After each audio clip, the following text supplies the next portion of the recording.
Um caso para exemplificar é o caso do pouso do OVNI que ocorreu em São Vicente, isso em 1995, em agosto, e meses antes houve várias aparições no interior de São Paulo. Depois começou a aparecer em Guarujá, na praia ali de São Vicente, né, na parte do rio Piaçabuçu, até que 2 pescadores lá, voltando depois de um dia de trabalho, tinham recolhido as redes, colocado no barco, eles estavam vindo pelo esse rio Piaçabuçu, e aí um objeto avermelhado se aproximou da embarcação deles. Estava o Fernando Bezerra e o Wilson de Oliveira, eram 2 pescadores. E aí eles viram aquele objeto se aproximando, o objeto jogou um foco de luz em cima do barco, da embarcação.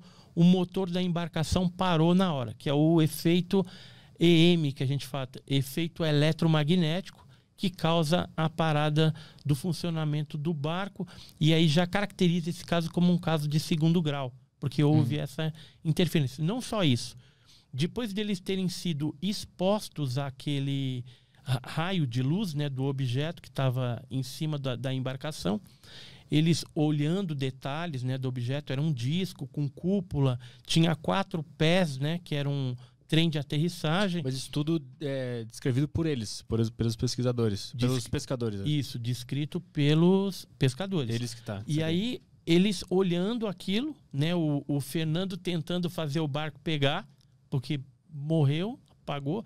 O Wilson de Oliveira, com medo, entrou embaixo das redes no convés da embarcação, com medo lascado, e o outro lá tentando fazer pegar, até que o objeto saiu de cima do barco e começou a se dirigir para a Ilha do Major. Como é uma área de mangue, ali assim, logo na beira da Ilha do Major, e é uma ilha que não tem casa, né, uma ilha desabitada. Eles viram que os caranguejos nas tocas começaram a sair. Por exemplo, quando tem... Quem mora lá no litoral sabe disso. Quando tem trovoada, né, e relâmpago, os caranguejos saem da toca, começam a brigar, e aí é a época mais propícia para você pegar os caranguejos. Então, a luz do objeto voador não identificado era tanta que os caranguejos saíram, acho, pensando que era algum raio, alguma coisa assim. Eles conseguiram até observar isso. Aí o objeto foi adentrando na ilha, aproximadamente uns 15, 20 metros, o objeto foi aterrissando. Nisso que o objeto aterrissou, ainda ficou aquela luz, eles não conseguiam ver mais por causa da vegetação. Aí ele percebeu que a chave do barco voltou o motor a funcionar. Aí eles, perna para que te quero. Foram até em casa, tremendo, contaram para suas esposas, né, o que tinha acontecido.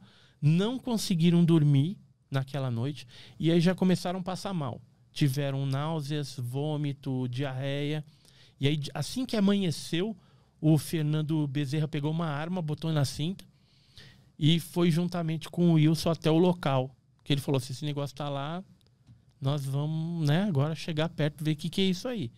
E aí eles aportaram o barco, desceram na ilha, foram caminhando, chegaram lá, tinha uma marca de 5,5 metros de diâmetro, com a vegetação toda chamuscada e amassada, em sentido, se não me falha a memória, anti-horário. E ao redor dessa marca, haviam 4 marcas de sapatas, que é o trem de aterrissagem do objeto. Eram marcas retangulares de aproximadamente 20 por 25. Tem imagem disso? Tenho, vou te mostrar, eu trouxe. Tá. E aí, o que aconteceu a partir daí? Eles viram a marca, não viram as marcas de sapata inicialmente.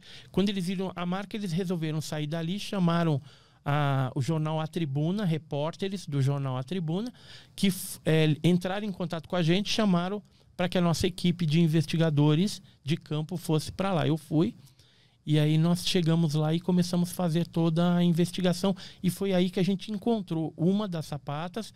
Aí começamos a olhar em volta daquela marca, chamou o outro pé, os 4 pés. E eu arranquei isso do solo depois que a gente fez. Fizemos moldes de gesso, Analisamos para ver se não tinha radiação, né? Que você não é louco também de já ir mexendo no negócio, sair botando a mão, né? Então, vimos lá com o contador Geiger que não tinha radiação e tal, mas coletamos a amostra de solo de dentro e de fora da vegetação para fazer análise de pH, de esterilidade ou superadubação do solo, isso a posteriori. E aí, deu alguma coisa estranha? Esses... Deu alteração no pH e uma chapinha que nós achamos lá no local de metal, não sei como que foi para lá, mas já era de algum tempo que estava lá, a gente encontrou um índice de eletromagnetismo muito forte nessa tampinha, além do normal, do que seria o normal ali se ela tivesse ficado exposta ao tempo. Eu vou ver se eu te mostro aqui algumas fotos. Tá. Isso significa o quê? Ter essa alteração no pH e esse nível de... a primeira... Estava por cima ainda. Parece que não foi nem combinado isso. Era a primeira. E era o primeiro pacotinho aqui que eu trouxe esse caso. Eu te falei que o jornal A Tribuna teve lá, né? Uhum. Então, o jornal A Tribuna, na época... esse aqui é o da época de 95. Aqui, ó. Pescadores garantem ter visto OVNI em São Vicente. E aí eu tenho as fotos, né? Das marcas. Aquela marca de 5,5 metros de diâmetro, tá aqui. São as matérias, eu vou mostrar a foto agora. Foi isso aqui? Esse aqui é as marcas das sapatas. O trem de aterrissagem do objeto voador não identificado. Isso aqui é um desenho que foi feito pelo Fernando do objeto que eles viram. É um típico disco voador.